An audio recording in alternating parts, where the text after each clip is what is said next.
Welcome to the latest episode of the Real World Nutrition Podcast. This is episode 186, Earth-Friendly Eating, How Your Food Choices Impact the Planet. Hi everyone, welcome back to another episode of the Real World Nutrition Podcast. I'm your host, Shelley, registered dietitian nutritionist and nutrition educator. Today I want to address a topic that extends beyond Earth Day, which was this past Tuesday. And while Earth Day serves as a reminder, our daily choices, especially regarding our food, have lasting impacts to our planet year round. So Earth Day is the reminder, the focus, but this is something we really need to pay attention to all the time.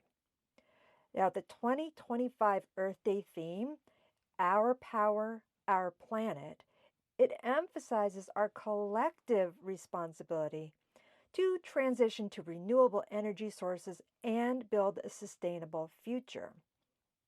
So, in today's episode, I want to address how our food choices influence the environment and discuss some practical steps to eat more sustainably. So first up, the environmental impact of our food choices. Food production significantly affects our environment. So food production in general, so not just whether it's animals, not just whether it's meat or dairy, I should say, animals or plants, but all of it. But we want to take a look at this a little bit more deeply. So first up, greenhouse gas emissions.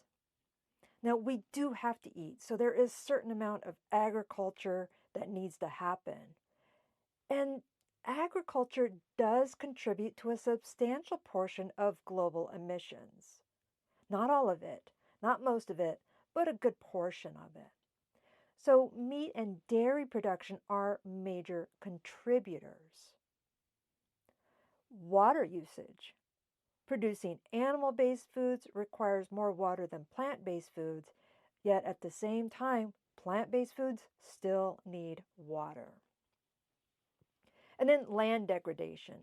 Deforestation for agriculture leads to habitat loss and decreased biodiversity.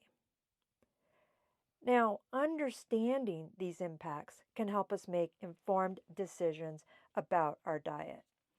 Now, I want to make it clear, I am not anti-animal, as in I do eat meat products.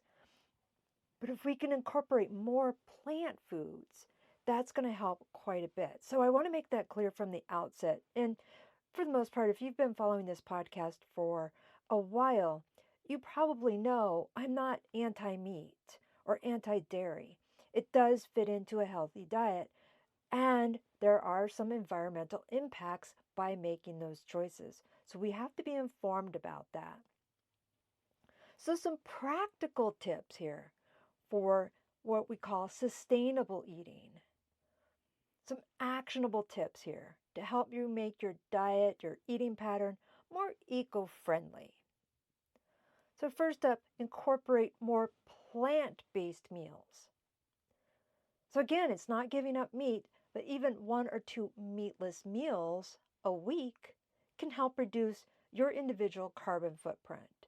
And the more people who do that, the better the reduction is, or the higher the reduction of our carbon footprint. Reduce food waste.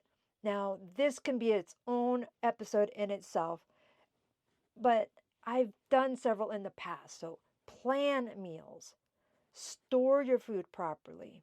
Use leftovers creatively.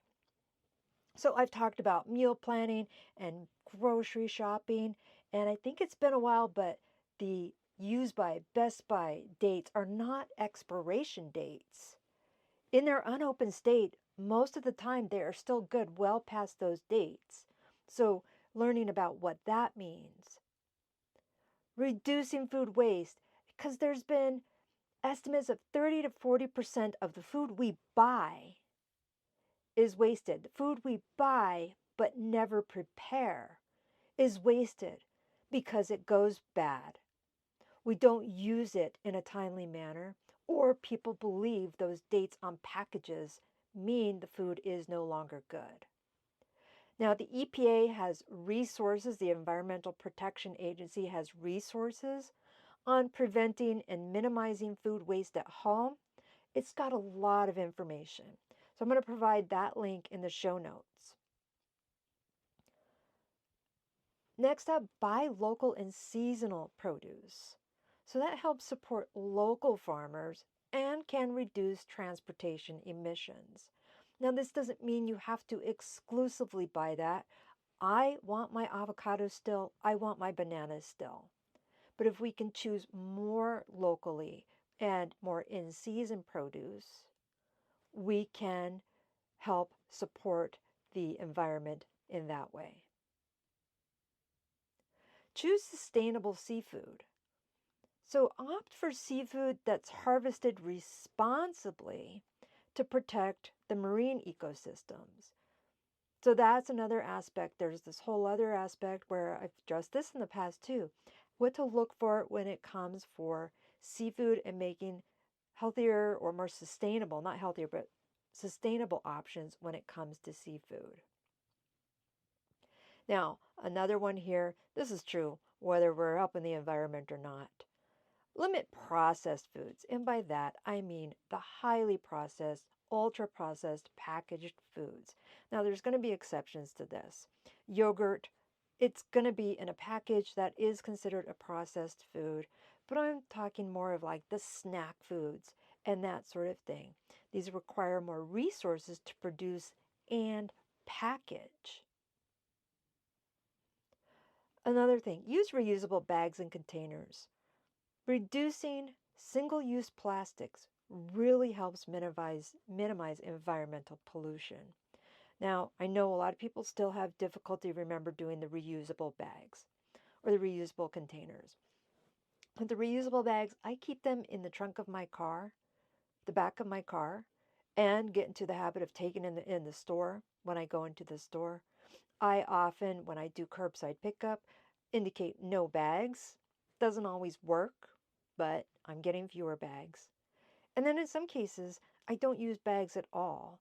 If I'm going to a store and only buying one or two things, I say as long as I have my receipt, I'm going to stash it in my purse or just carry it out. And reusable containers.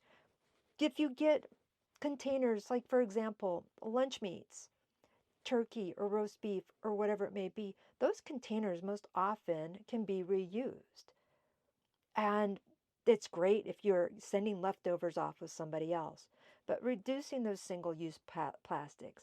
Now, you may have recycling. I know we have recycling in our community, but I never know which ones are actually being recycled and which ones aren't. So if we can just reduce that initially, that's best. The original logo was reduce, reuse, and recycle. So reduce it in the first place. Reuse what you can. And then recycle.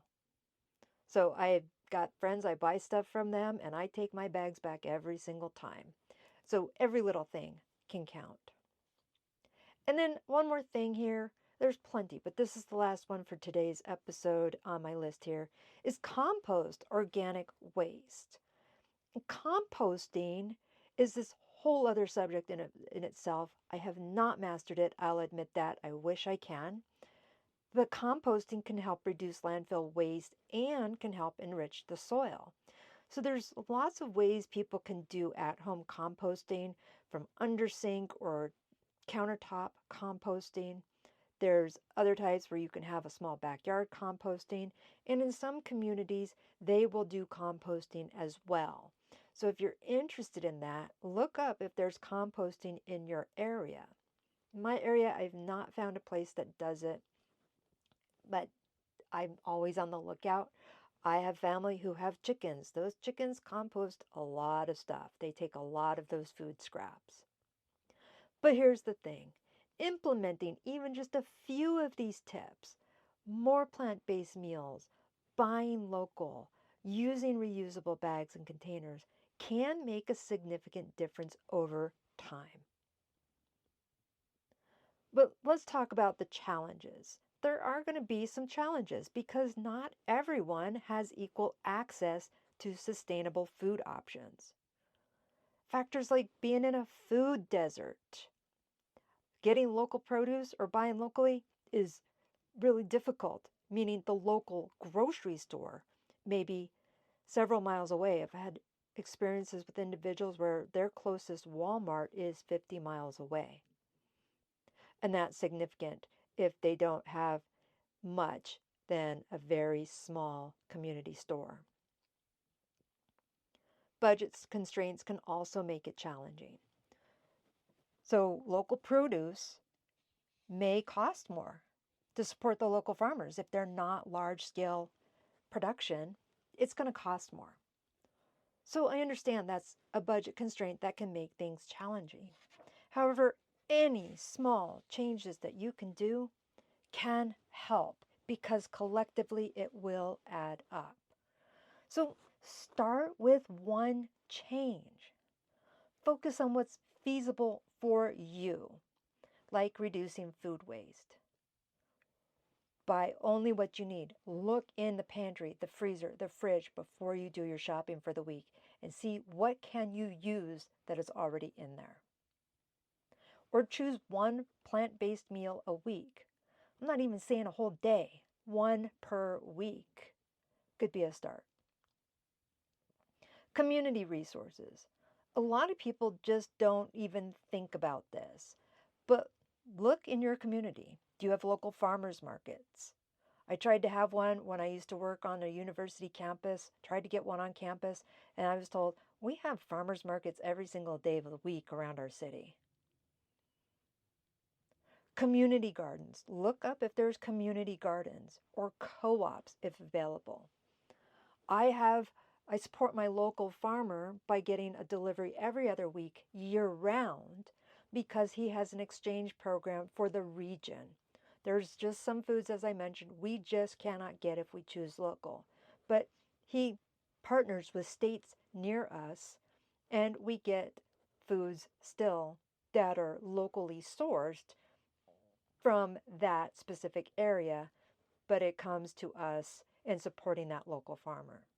So for example, my carrots may still come from California, but my local farmer is sending some stuff he grows to that same farmer in California or through this little system they have in exchange for those carrots we get.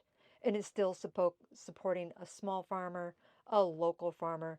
It may not be local to what you might think of, but it's certainly helpful.